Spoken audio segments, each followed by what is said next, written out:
Hi everyone. Today I have a tip for US sellers on Etsy who use calculated shipping because yesterday Etsy announced that they are going to be taking the ability to put a handling fee away. They're taking our ability to use a handling fee with calculated shipping away. Now, I did not use handling fees, but I know that some people do just to put a small one in there to offset the cost of your shipping supplies and that kind of thing. You're not going to be able to do that anymore. And the reason that Etsy is doing this is probably that it's just another thing that people go to check out and the shipping price is higher than they would expect and then they don't buy.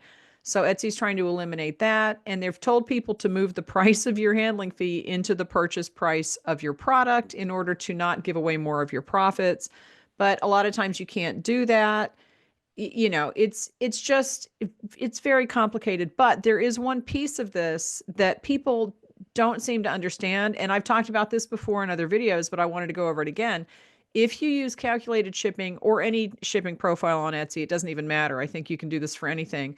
You want to make sure that you are using counter rates. You have your shipping set to counter rates, not Etsy business rates.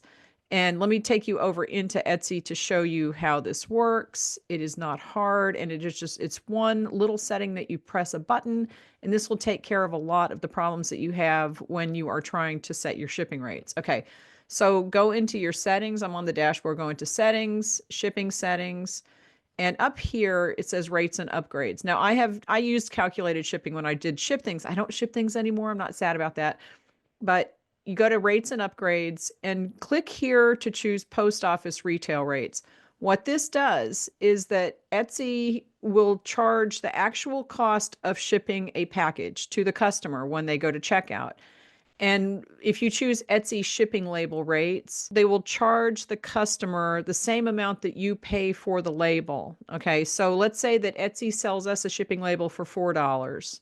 That's their discount, and they're still making money on that. So they pay a little less for it. They charge us a little more, but it's still less than the counter rate if we walked to the post office and walked in and had them buy you bought the label there. We're still saving a little money over that. But if you check post office retail rates, the customer will now pay more than you're paying for the label. And that will offset any kind of overage that you might have had stuck on there for handling fees or whatever.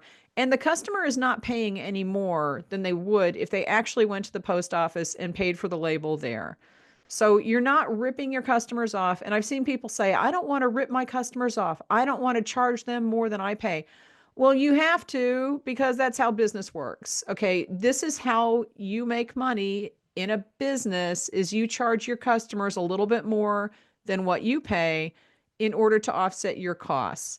That's how business works. If you charged your customers only the cost of the materials to make what you sell, you would not make any money, right? And you wouldn't have a profit. If you charge your customers a little bit more for the shipping label, but they're not paying more than it actually costs at the post office. So they're not getting ripped off. They're paying the actual cost of the label with the post office retail rates. But when you buy the label from Etsy, you pay a little less than that. And the way that this worked when I was shipping things is that the customers would pay probably like $5.45. Let's just use that as the number. $5.45 to ship something. And I would come in and Etsy would charge me their retail rates, which would be something like $4.68. So between the $4.68 and $5.45, I've now made, let's see, 32 plus 45 is 77. So I've made 77 cents extra on that shipping label because I didn't pay Etsy as much as the customer paid me. That 77 cents goes toward things like gas to get to the post office, the shipping supplies, any fees that I pay. So that's how you run a business. And you have to don't think of it as ripping your customers off. They're not paying more than they would pay if they went to the post office and bought this label. But that's how it works. So if you have calculated shipping or any shipping profile on Etsy, go see if this is an option. And if this is an option, turn this on because it's going to help you keep a little bit more of your profits. It is not ripping the customer off. They're not paying extra. They're paying the actual cost of a shipping label that the post office charges. And you paid the commercial charge because you're a business. Okay. This is how you keep more of your profits. This is how you offset the cost of not being able to put a handling fee on. and it will help you in the long run. It offsets some of your fees. Okay, so leave me any questions and I will talk to you later.